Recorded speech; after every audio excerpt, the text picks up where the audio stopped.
Well, good morning. I want to thank everyone for joining us today as we share with you some of the important safeguards in place to protect Iowa elections. And I want to note that we have our team lined up here with us. I want to especially thank each of our partners here today for not only joining us, but for the work they do year-round to protect the integrity of Iowa's elections. And safeguarding Iowa's elections is a team effort. And each of these agencies and speakers are here today to play a critical role in protecting our elections. First and foremost, I want Iowa voters to be assured that when they cast their vote in the general election, that their vote will be counted fairly and accurately. Thanks to our layered approach to election integrity, Iowa remains a top-ranked state nationally for election administration. One of the important pieces of our election integrity includes the pre-testing of our election equipment, which is open to the public, Iowans voting on paper ballots. You can't hack a paper ballot. Post-election audits that take place for a randomly selected precinct in all 99 counties following the election, a bipartisan team that hand counts the ballots to ensure that they match the totals from the voting tabulators. Following the 2020 general election, the 2022 midterm election, and the 2023 city school election, the hand count audits matched perfectly, 100% in every county. Ongoing maintenance of voter registration lists, the implementation of physical and cybersecurity measures, the ongoing training and preparedness exercises with our county auditors, and implementing incident response plans.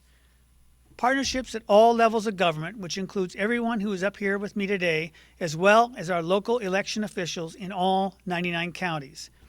And we have a secret weapon, and that's our poll workers. Poll workers are trusted faces in your communities who step up to work long hours on Election Day because they care about the integrity of the election process and protecting the vote for their neighbors. These poll workers check in voters, hand out ballots, answer questions, and overall ensure a positive and fair voting experience across all 99 counties. And in today's digital age, we're increasingly working to counter misinformation. This includes ongoing, proactive outreach to the public with trusted information around the voting process.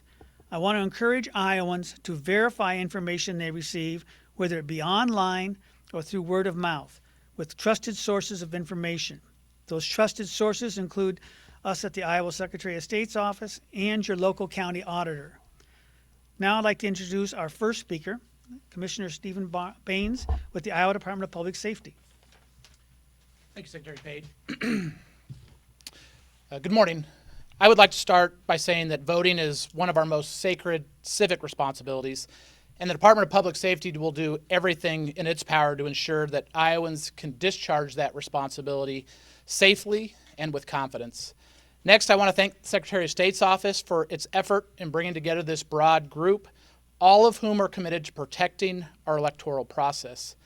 Intelligence and law enforcement agencies at all levels of government have been tasked with ensuring our elections are safe and secure. Iowans respect and actively engage in their right to vote, and they do so with civility and integrity. The Department of Public Safety takes its responsibility to protect this right seriously, and law enforcement will be active in deterring any criminal effort to compromise our system of government. The role of our intelligence and law enforcement teams is to monitor and assess digital and physical threats along with our local, state, and federal partners. Those potential threats include both foreign and domestic adversaries. Our duty and focus for the upcoming election is to alert Iowans as to any false information that may circulate through email, social media, or telephone calls, as well as any physical threats on Election Day or in the days that follow. The Department's Division of Intelligence and Fusion Center serves as the statewide hub for monitoring and collecting threat information from our more than 3,000 state, local, and federal partners.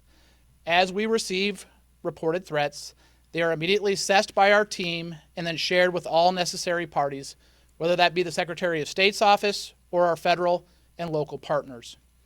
Historically, false information is centered around alleged changes to polling places, hours of operation, or the existence of voter intimidation in an effort to spread fear and distress. Please also be mindful of scam artists claiming you can register a ballot or vote online or over the phone. These fraudsters are attempting to obtain your personal information so they can either steal your identity or trick you into believing you have already voted. We encourage all Iowans to be mindful of such efforts and to only rely on trusted information sources such as state or local election officials. In closing, please know that we will work tirelessly with our partners to disrupt any attempt to interfere with our democratic process. Every Iowan is owed this commitment, and the Department of Public Safety will uphold that commitment, as well as Iowa's election laws. Thank you, Secretary Pate. Thank you, Stephen. Next, we have the Director John Benson of the Iowa Department of Homeland Security and Emergency Management. Thank you, Secretary. Good morning, everybody. Welcome to Iowa's Emergency Operations Center. For those of you that have been here before or are new, this is where we do all the state coordination for any type of response effort that we might need to undertake in the future. In the past, that has included training and exercises with all of the folks you see here, as well as other federal and state agencies to support election security. The basic philosophy in emergency management is, let's have a handshake before we actually get to having to do something together. So we've been working on that over the past couple of years. It's always an ongoing effort. That includes our work with the local auditors as well. So it's a top-down, bottom-up. We meet in the middle and we make things happen if we have to. As you see with our partners here, not only with DPS, but FBI, CISA, Department of Homeland Security, Intelligence and Analysis, even the Air National Guard folks, which we'll speak in just a minute. It's part of an overall ongoing effort that we've been undertaking in the past couple of years, and we've even dedicated some of our federal Homeland Security monies to support physical security of the election equipment you will find out at the local level. What will happen here during the election is the SEOC will be open. We will be in here. We will be monitoring. We will be having conversations with local auditors. We will be having conversations with the Secretary's team, the cyber folks, the Guard folks. We'll all be in here. Best case scenario is we sit in here for a long time and we don't do anything. That's what I'm fully expecting to have happen, but if something were to happen, we've got all of the right agencies in here to coordinate any type of action that we may need to undertake as a state. A person-to-person conversation is a lot quicker than doing it over a phone, doing it over a text. I can have a quick conversation with the Secretary of Staff. We can make things happen. My goal for my staff is that the election goes off cleanly and fairly. The Secretary's team has done great work. We're here to back him up as he works through this process. And as folks get out and vote, that's ultimately our goal, is that we want to have a safe election. We want Iowans to feel confident in the process. And my last little bit of advice would be, since my parents are volunteers on election day, thank those folks that are working. They're out there doing an important job, so take an opportunity to thank them. But rest assured that our folks will be here in the Emergency Operations Center if anything were to arise. So thank you, Secretary. Appreciate the support. Thank you. Next, we have our Iowa Chief Information Security Officer, Shane Dwyer.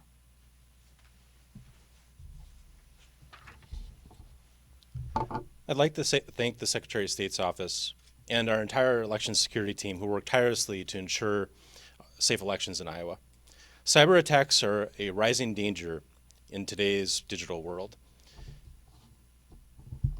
Especially during elections, the Department of Management Division of Information Technology takes threats seriously with safeguards in place to prevent them, including a 24/7 heightened cyber threat monitoring of election offices leading up to and during Elections Day, collaboration with county election offices to protect against threats from every angle, engagement in multiple communication channels allowing security partners to comprehend extent of threats and better recognize indicators of compromise. State, federal, and local partners prepared for this election with real-world incident response training to better identify risks and improve our response plans. Iowans can be confident knowing that these security efforts are in full force across the state and elections are more secure now than ever. Thank you. Thank you, Shane. Next, we have Iowa National Guard Brigadier General Mark Keppelman, Director of the Joint Staff. Thank you, Mr. Secretary. The National Guard is proud to support our state government in the realm of election security. This assistance is a great opportunity for us to highlight the highly trained airmen of the 168th Cyber Operations Squadron, and the soldiers of our defensive cyber operations element. Given the threats we face today, protecting our state's digital infrastructure is equally important to protecting our state's physical infrastructure. Governor Reynolds has directed the Iowa National Guard to support the Office of the Iowa Secretary of State and the Department of Management, Division of Information Technology during the 2024 presidential election cycle to assure the security and integrity of the state's electoral systems and networks. Like previous elections, the Adjutant General, Major General Steve Osborne, has activated what we call Joint Task Force Cyber. This team is comprised of cybersecurity experts from the aforementioned units. We are proud of this team and the opportunity to serve the people of Iowa by defending our cyber domain during this primary election season. And with that, I'll turn it over to Major Chris Johnson, the JTF Cyber Lead, for more specifics.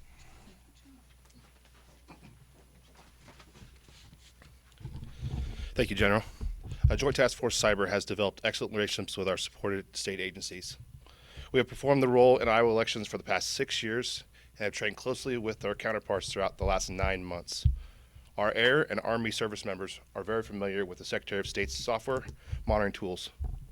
We have exercised together frequently, to include an extensive 2-week Guard civic government exercise in Lincoln, Nebraska last June.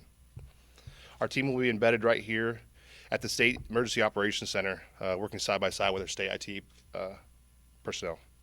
Guardsmen serve as a force multiplier to monitor and protect Iowa's official government networks. We remain vigilant as we watch for any attempts to tamper with the election website and associated electronic digital networks. It is our aim to support voter confidence in the security of election infrastructure. Iowa National Guard members remain ready and capable to assist the state of Iowa. This is just one of the many examples of what Iowa National Guard can benefit Iowans. Thank you. Thanks, sir. Next, we have Phil Kirk, Regional Director of the CISA region. Phil?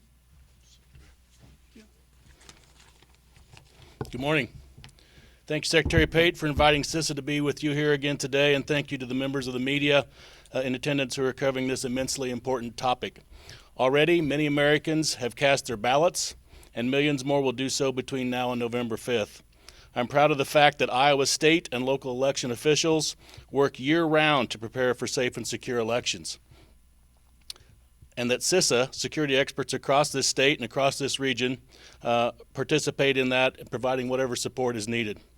Ultimately, all of the work results in elections that all Iowans and the American people can place confidence in.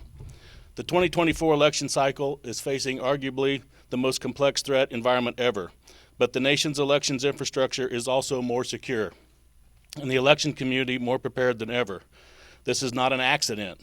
It is the result of hard work across the election security community, led by Secretary Pate in Iowa and other state and local election officials around the country who secure and administer the American election process. These public servants are true frontline defenders, or heroes of American democracy, and CISA is proud to support them by offering a range of services and support to help in administering safe and secure elections throughout the country. The American people should feel confident that their votes will be counted as cast, and that they should know our election is secure as a result of the work taking place in the election space, not just today, not just in the past few weeks, but 365 days a year. Election security is a top priority for CISA, but election security is a team sport. No single agency, organization, or individual can confront today's numerous and varied security challenges alone. We're engaged with officials in all 50 states, the District of Columbia, and the U.S. territories to manage risk from a variety of sources. And under Secretary Pate's leadership, our partnership with election officials across the state of Iowa is strong and steadfast. We see this across the country with things such as all vote casting and all vote counting systems being tested and retested before being deployed. Layers of cybersecurity measures being used to secure against and monitor malicious cyber activity, and all states doing some form of post-election validation or audit. Most important, when it comes to November, it is estimated that over 97% of registered voters, including every voter in Iowa, will be casting ballots in jurisdictions that have voter verifiable paper records which enable counts, recounts, and audits. We at CISA explain our country's layered approach to election security and provide free resources to our election security partners on the CISA Protect 2024 website, which can be found directly at www.cisa.gov/protect2024. Again, I want to address Iowa voters directly. Thanks mostly to the hard work of your state and local election officials, their partners, and CISA security experts across this region, I have confidence that we are doing everything we can to ensure a secure and resilient election, and that you should be confident too. Participate in our democracy. Get out there and vote. And if you have questions about the process, remember that your state and local election officials, your local county auditors, are the best sources for accurate information. Secretary Pate's office is a great place to start. Thank you again, Secretary Pate, for allowing CISA to join you here today, and thank you for you and your state's unwavering efforts to ensure our democracy. Thank you. Next, we have the FBI Assistant Special Agent in charge, Clint Nevey. Thank you, Secretary Pate. Good morning, everyone. And I want to thank you for the opportunity to come and talk to you about what the FBI is doing with regard to election security. Our office covers the states of Iowa and Nebraska, and it is truly an honor to be here today. The FBI is the primary agency responsible for investigating election-related crimes, foreign malign influence, malicious cyber activity against election infrastructure, and threats to election workers. In the months leading up to Election Day, the FBI has been engaged in extensive preparations. As always, we are working closely with our federal, state, and local partners. So everyone involved with safeguarding the election has the information and resources necessary to respond in a timely manner to any violations that may arise. The FBI has a responsibility to plan for a host of potential scenarios related to election fraud, voter suppression, foreign malign influence, malicious cyber activity against election infrastructure, and threats to election workers. We are committed to protecting the American public's right to a fair and safe election. The FBI works closely with our federal, state, and local partners to identify and stop any threats to public safety. We gather and analyze intelligence to determine whether individuals might be motivated to take violent action for any reason, including due to concerns about the election. It is vital the FBI, our law enforcement partners, and the public work together to protect our communities as Americans exercise their right to vote. We encourage members of the public to remain vigilant and immediately report any suspicious activity to law enforcement. The FBI offices across the country are standing up election command posts to coordinate with their local and state partners, as well as the FBI's headquarters National Election Command Post. This enables each FBI field office to streamline communications and response and ensure the safety and security of the elections and of the public. The FBI takes all threats of violence very seriously.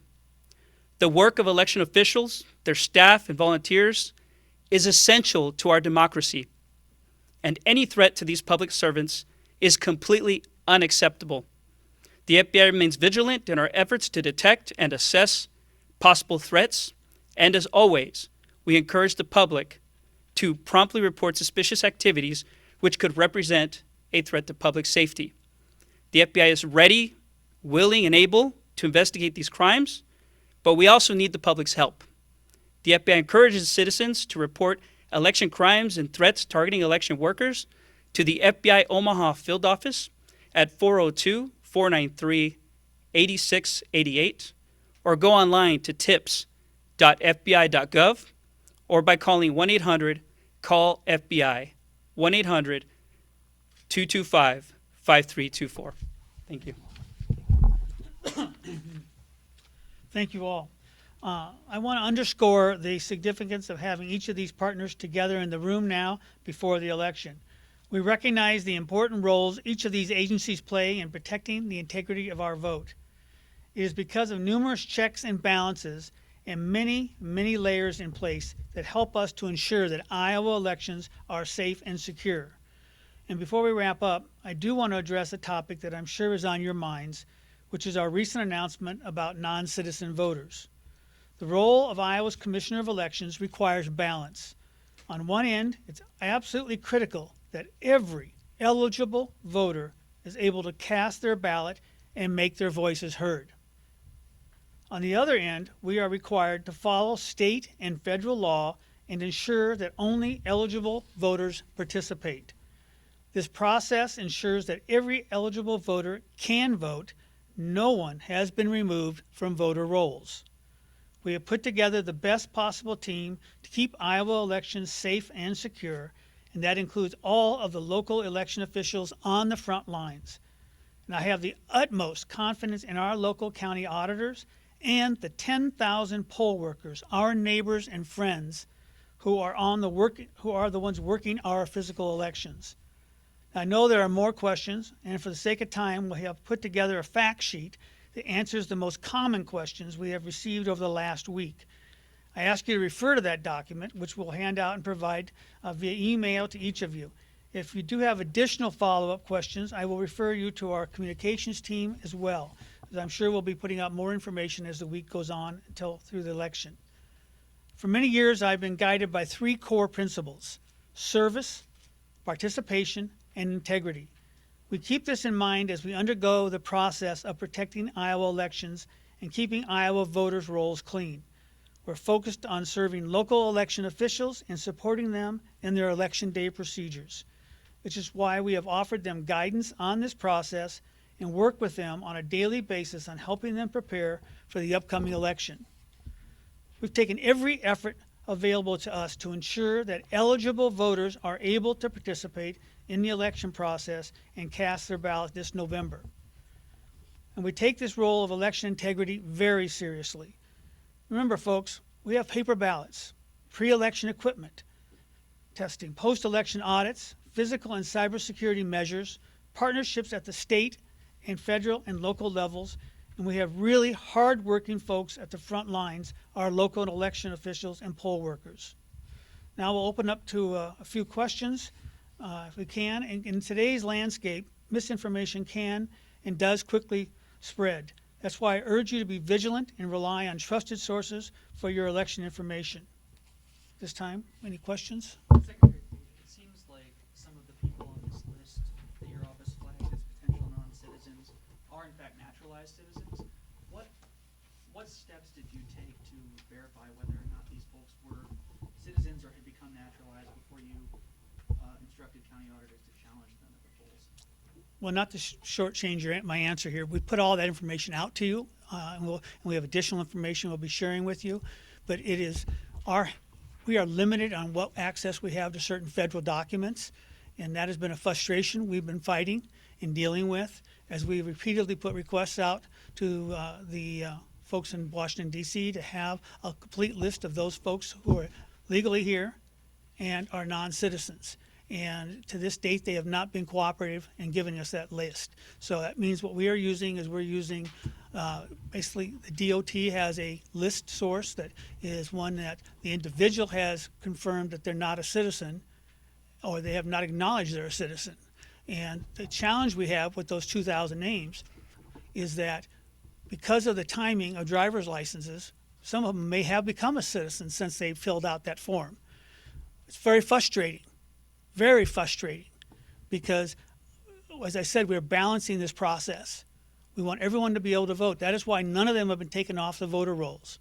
But we do owe an obligation to make sure that they are citizens now, and that's why we've asked the county auditors through the poll workers to challenge those votes, to allow them to confirm their citizenship status so that we can count their vote as well.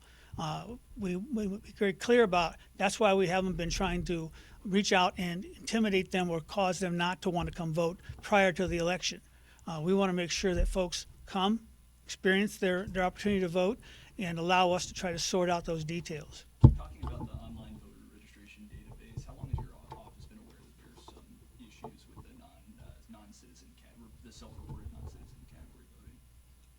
I'm not sure I follow your question. So we're talking about the naturalized citizens that appear on this list. Can you tell me a lot about how long your office has been aware that the non-citizen, the self-reported non-citizen data has some issues with, in terms of like still being relevant to these persons' current citizenship status? Well, we've always been aware that it's not 100%. That is why we keep asking the federal government over and over and over for access to the master national list of those individuals here that are not citizens. We need to know that, and we will keep applying for that, and we're not going to stop till we get it. Any other questions? Pate, is it your position that legally, if somebody at some point years in the past indicated on a DOT form that they're not citizens, that that is sufficient grounds to force them to go through extra steps, vote with a provisional ballot, go through hurdles and prove their citizenship that other people don't? And one reason I'm asking is because State Representative Josh Turek informed me that his own wife was flagged through this process. And she actually had just recently proved her citizenship to the county auditor because she was flagged in one of these mass challenges that happened a month or two ago. So they had already reconfirmed that she is a naturalized citizen, and then they find out that she's on this list that your office sent out of supposed non-citizens.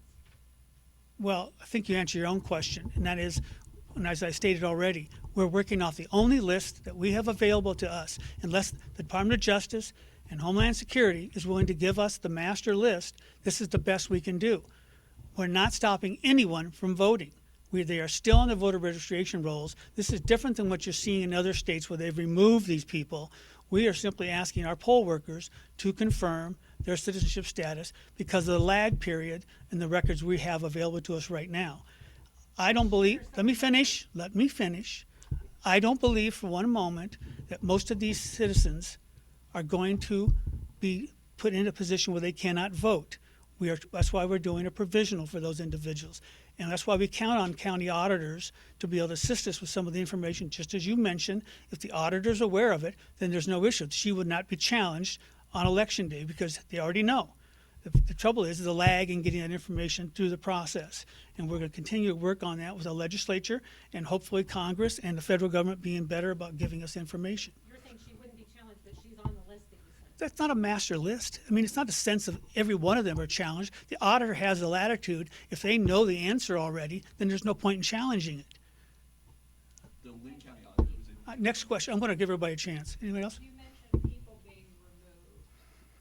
It's now clear that some county auditors have removed people from voter registration lists during a so-called quiet period.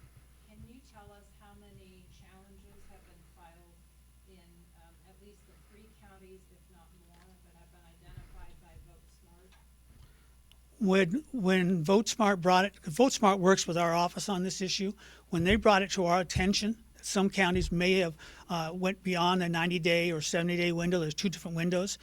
We directed the county auditors to reach out to their county attorneys because we didn't think that was appropriate and need to put some of those folks back on, not knowing every detail, but we wanted to make sure they were aware of it. To the best of my knowledge, most if not all those counties have went back and done that. Well, clearly we're going to be following back up on that to make sure, but it has been addressed and we hope that it's been corrected. Can you direct me, sorry, you mentioned the 90-day period and also the 70-day period under state law.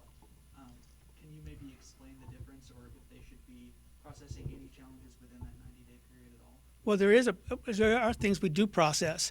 We process deaths. We process several other categories, and I'll be happy to get those for you. But there is a select number that the government allows us to do. And we want to be very sensitive to that. But if a challenge fell inside the 90-day period but outside the 70-day period, unless it fell into one of those exceptions, they should not be processing those? That would be my opinion. The Lynn County auditor was able to confirm the citizenship status of some of the folks on the 2022 list. What information do they have access to that your office needs? You would need to ask them that. I can tell you that we have appealed to the Homeland Security and U.S. Immigration to get access to the master list so we could have narrowed that 2,000 list down, because I'm very confident that there aren't 2,000, but sadly, We are forced to have to work with the information we have available because the federal government has tied my hands. And we cannot do a redo on an election. I mean, literally, the election day is Tuesday, and what we have to do is try to come up with a balance on how do we encourage participation, but also have integrity. And working also on the fact we have to be able to implement it with the least resistance and trying to make sure it goes smoothly. So the best measure we could design and come up with was giving the 2,000 names, giving them some guidance and explaining to people this does not take them off the voter rolls. These are people that, based on the information we have available to us, we have questions. We need to get them answered. That is why they're not being told they can't vote as well. In a perfect world, I would have liked to have the federal list, because I suspect if the federal list was here, we'd probably only have about 12 or 15% of those names. There are names there. There are names, and in my opinion, when the dust all settles, we will have people who shouldn't be voting. Of the 2,000 names, I have no idea yet how many will actually want to come out and vote, who will actually take advantage of the situation in a wrong way. But we want to be preventive and we want to be on guard. Any other questions? In September, you didn't sound that concerned about non-citizen voting. You said you didn't think it was a big problem.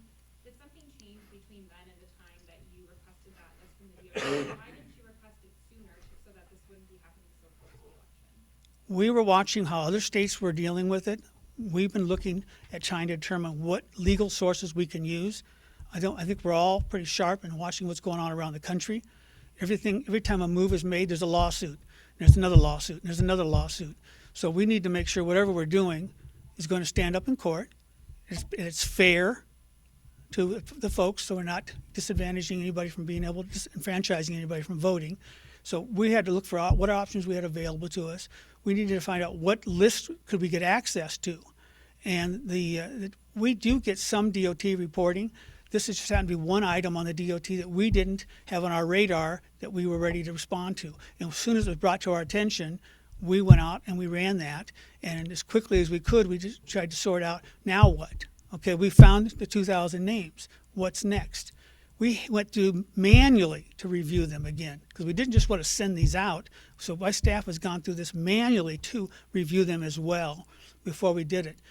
The reason we sent it to the counties now is because we feel the public expects us to address the issue, because we've had so much pressure put on the elections process across the country about not only non-citizens, but about anything that's not got full transparency in an election.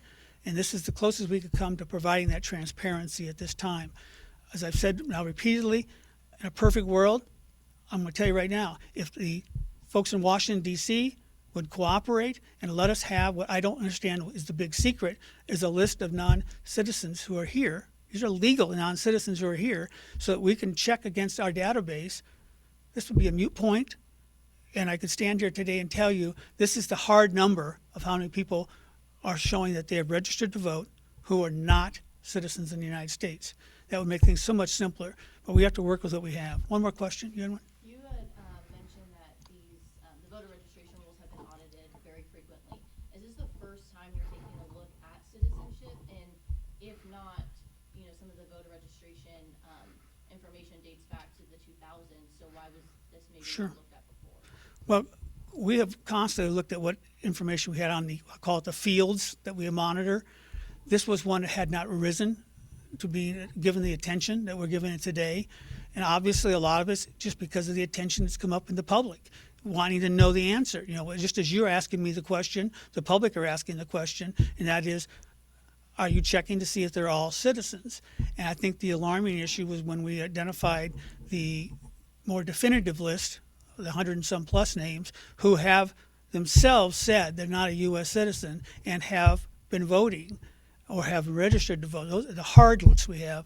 It was alarming to us. So that has led us to even do more diving into what's going on. The frustration, I'll say it again, we can't get the federal list. And I do not understand why not. I do not. But let's walk away from today's an understanding. What we're having happen here in Iowa is not the same as in Virginia. It's not the same as happening in Alabama or these other states. We've taken none of them off the voter registration list. So nobody has been disenfranchised from their opportunity to come in and vote. What we've asked is we've asked for our poll workers to challenge select number to make sure we can verify their citizenship status, but not stop them from voting. Their vote will be cast. They'll vote like everybody else. The only difference is it'll be put in an envelope, and we'll have a week to sort it out. And hopefully the federal government will step up and give us the information we've asked for. Right, so they will have to cast a provisional ballot, or if they prove they're a citizen when they arrive at the. If they prove themselves, it's done. They vote like everybody else.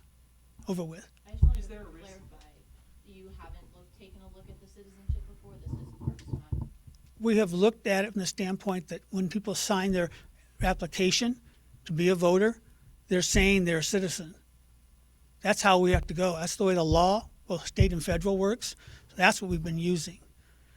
What we've also checked against is things like jury lists. People who say, no, I can't serve on jury because I'm not a U.S. citizen. Well, then when we look at it, well, you're registered to vote, so which is it? That's one element. The DOT, when you come in to get your license. Are you a citizen? No, I'm not a citizen. Well, our voter registration list says you are registered. So those are checkpoints we look at, one of many. Thank you for coming today. And again, take a look at the list we put together of the fact sheet. We'll be happy to try to answer more questions, and we will be updating you more this week on things that come up on this topic and other election things. Thank you again. Thank you. Thank you, guys. Everybody.